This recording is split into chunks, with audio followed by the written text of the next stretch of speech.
kasih Pak Saga, Dr. Saga, dan terima kasih swastiastu kepada semua pembicara secara khusus Pak Dewa Palguna yang memberikan kata pengantar yang saya tulis juga di situ telah memperkaya isi buku itu. Jadi telah menambah value-nya. Value bukan dari sudut pandang materi, tapi dari sudut pandang buku itu. Dan juga terima kasih kepada Pak Swasta, Pak Dharma, Bung Komang di situ, dan juga siapa lagi tadi ya? Pak Untung, yes, Pak Untung, terima kasih banyak telah menyempatkan diri. Jadi satu hal yang menarik sekali adalah saya memberikan pengalaman saya sendiri. Saya datang ke Bali pertama kali itu tahun 70-an. Dan tahun 70-an itu saya melihat Bali itu masih polos. Everything was beautiful. Saya diundang menghadiri satu upacara. Upacaranya sederhana, ngaben. Ya, ngaben dan orang besar. Seorang Belanda, saya lupa namanya.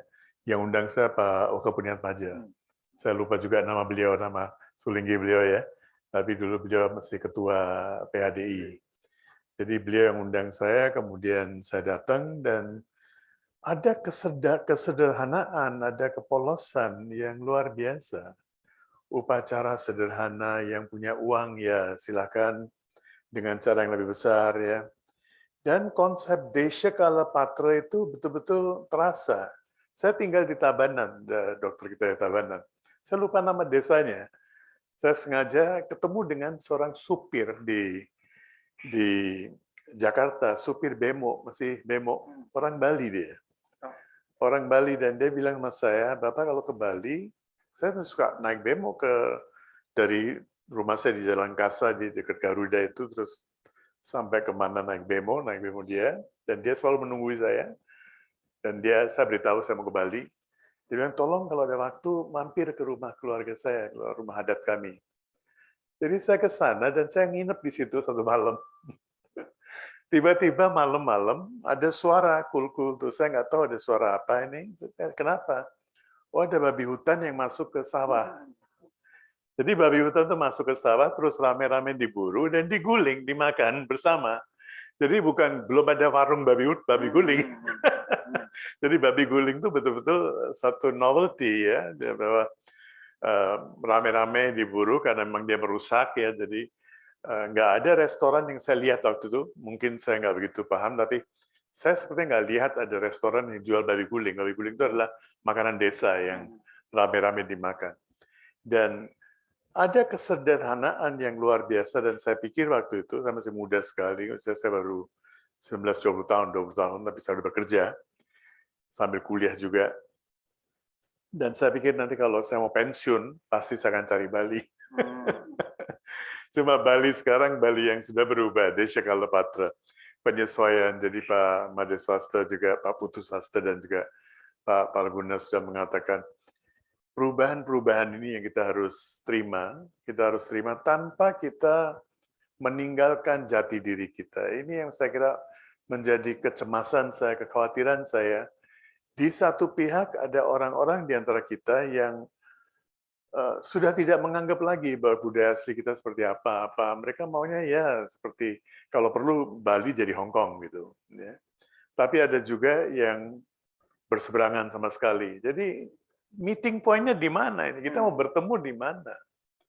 Kita mau bertemu di mana? Saya berikan contoh bahwa ketika Nepal terjadi gejolak di Nepal, dan selama 2 tahun, 3 tahun, itu orang asing nggak ada yang mau datang ke Nepal. Padahal Nepal itu kan income-nya adalah pariwisata. Seluruh Nepal, seluruh negara itu income-nya pariwisata. Nah, di situ saya mendengar sendiri dari orang-orang yang punya hotel di sana, orang-orang asing yang biasanya suka datang setiap tahun, mereka tuh kirim uang ke hotel-hotel di mana mereka tinggal. Kalau tahun ini maaf saya nggak bisa datang karena kondisi terjadi perang antara komunis, kerajaan, macam-macam waktu itu. Mereka kirim uang, jadi mereka punya begitu care terhadap negara yang mereka anggap sebagai negara kita yang kedua, ya, begitu care. Sementara itu di sini waktu bom Bali kita cepat sekali pulihnya, setahun sampai setahun saya kira ya.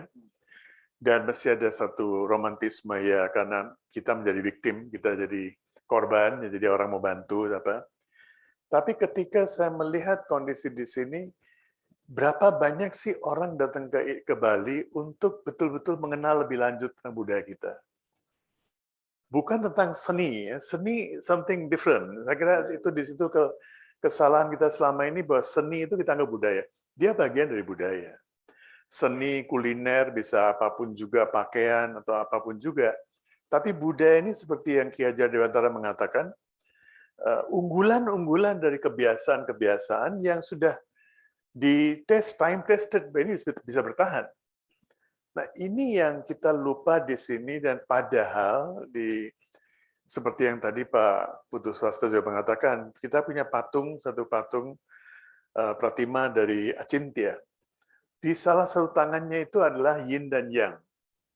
Ini kan jelas-jelas tidak ada di India, tidak ada di Hindu. Kalau di Hindu adanya lingga dan yoni. Tapi yin dan yang ini kan dari Cina. Dan kalau kita melihat ornamen-ornamen di atap-atap kita itu kan juga banyak yang pengaruh Cinanya. India, jadi kita menerima everything that comes, tapi kita juga tidak pernah meninggalkan budaya asli kita. Jadi kita harus bangga, dan di situ saya melihat bahwa kalau kita bicara sampradaya, bicara Sanatana Dharma, tidak ada satupun tenet, tidak ada satupun dogma dalam Sanatana Dharma itu yang dianggap berlaku untuk semua orang, nggak ada. Di India Selatan mereka mesti memberikan pengorbanan kerbau dan apa itu domba, kambing untuk Mahakali. Di India Utara tidak ada pengorbanan seperti itu, tidak ada penyembelihan hewan. Jadi nggak ada satu hal yang dogmatis harus begini, itu nggak ada. Jadi kalau kita bilang ini adalah Bali, inilah Nusantara, inilah India, inilah keharingan, memang dari dulu begitu. Nggak ada sesuatu yang baru, jadi kita nggak pernah mempersoalkan, seperti Vivekananda mengatakan, my religion is not kitchen religion. Agama saya bukan agama dapur. Kau harus makan apa, nggak boleh makan apa. Ketika dia pergi ke Amerika, di sana dia nggak dapat makanan vegetarian, dia seorang seniasi. Dia harus makan vegetarian. Dia nggak dapat makanan vegetarian, mau cari ikan pun susah di sana waktu itu, dia makan beef. Dan ketika dikritisi di India, dia bilang, oke, saya tidak akan makan beef lagi, kirimkan saya juru masak dari India. Tapi ini perlu keberanian bagi seorang seniasi yang pakai jubah orange dan mengatakan bahwa ya di dalam kondisi begini, saya mau gimana, kalau saya harus minum arak, ya saya minum arak. Di Tibet, mereka para lama minum arak. Nggak ada masalah. Yak, dagingnya dimakan, jadi wahana juga, minyaknya dipakai untuk sembahyang, ya. Jadi kondisi Desha Kalapatra dalam pengertian yang seluas-luasnya. Desha Kalapatra ini nggak bisa dibakukan bahwa ini untuk selamanya, tidak bisa. Kalau kita bicara Desha Kalapatra, itu dinamis sekali. Dari waktu ke waktu dia akan berubah terus. Jadi dari kegelisahan itu muncul tulisan-tulisan ini yang banyak diantaranya sudah pernah terbit sebetulnya di media Hindu, Shraddha, Raditya, bahkan di Bali Post ada beberapa radar Bali banyak yang pernah terbitkan. Dan terus terang tulisan-tulisan itu saya sendiri takut setelah membaca ulang. Pasti dikritik habis. Jadi buku ini merupakan satu apa ya, diperlunak bahasanya, sangat dibikin soft dan ya karena dalam bentuk buku jadi ada perubahan-perubahan yang tajam juga dalam buku ini. Satu hal yang saya kira terakhir adalah pemahaman kita tentang skala niskala. Ini yang mungkin saya akan banyak tulis lagi mengenai itu kalau punya kesempatan. Sekarang secara saintifik sudah terbukti, partikel bisa menjadi waves, waves bisa menjadi partikel. Dulu sains mengatakan tidak bisa, partikel ini statis, nggak bisa diapa-apakan. Kalau waves, gelombang bisa. Gelombang bisa menembus kita, menembus badan kita pun bisa ditembus, tapi kalau sudah partikel, ini nggak bisa ditembus. Tetapi sekarang, sains mengatakan tidak. Sebetulnya elektron itu, di dalam atom itu, elektron ini yang paling besar. Proton dan neutron itu sedikit sekali, dan elektron ini bisa ditembus, dan partikel dan waves itu bisa mengganti sifatnya.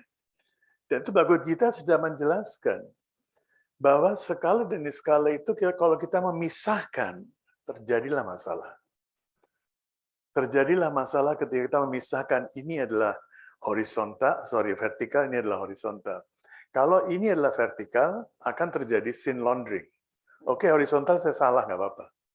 Saya tunduk kok sama yang atas. Jadi oke, yang di atas itu akan memaafkan saya.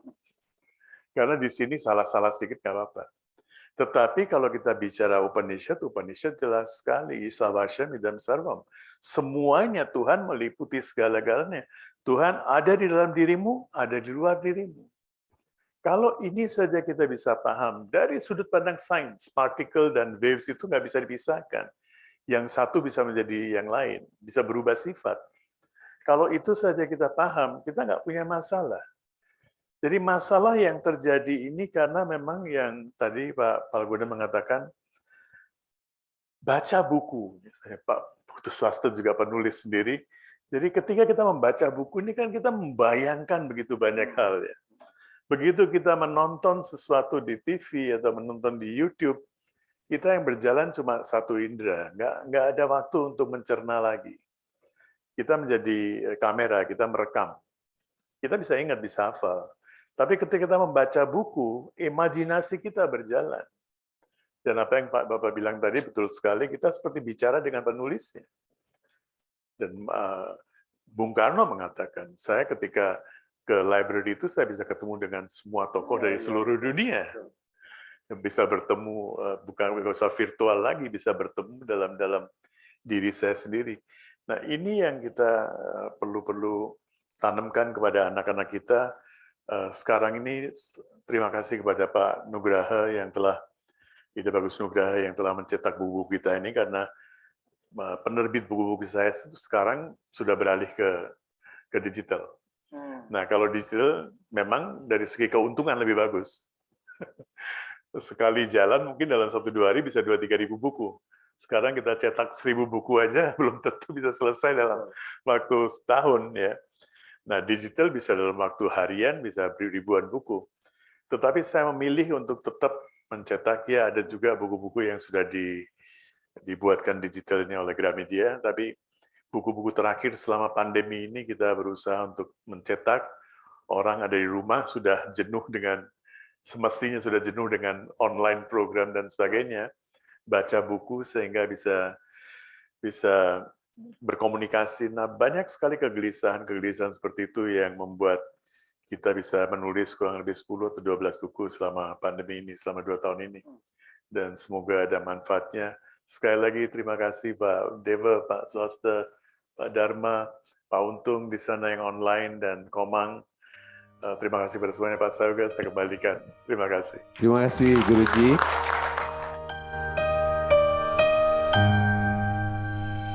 Bunda Ilahi, jernihkanlah pikiranku ini, segala